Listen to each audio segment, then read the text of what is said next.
呈現國家舞台藝術精品，展現中華文化多元風貌。第一屆中華文化演出季於2025年11月至2026年3月期間，將精挑細選嘅多部國家舞台藝術巔峰之作搬上澳門舞台，打造一場中華文化獨特嘅瑰麗盛宴。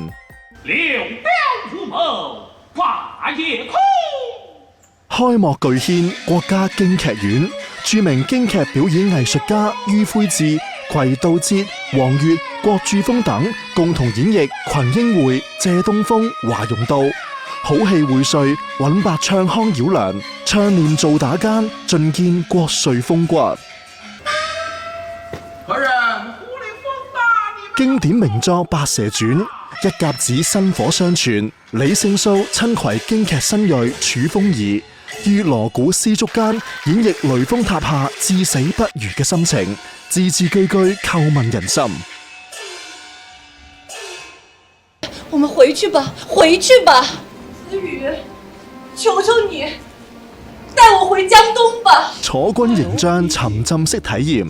北京人民藝術劇院呈現由諾貝爾文學獎得主莫言編劇嘅《霸王別姬》，虞姬之柔，呂雉之韌，以女性視角重看楚漢蒼茫。聲名鵲起嘅中國舞壇雙子星周莉亞、韓真聯袂執導，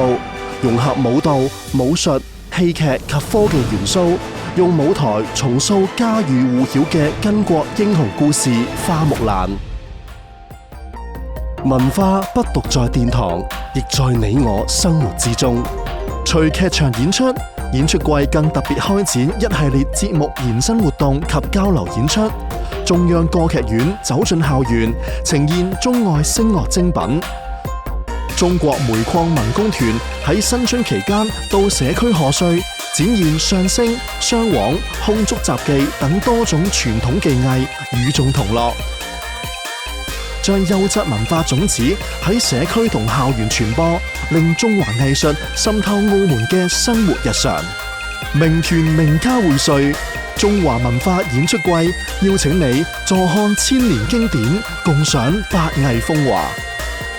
門票現於響澳門售票網公開發售。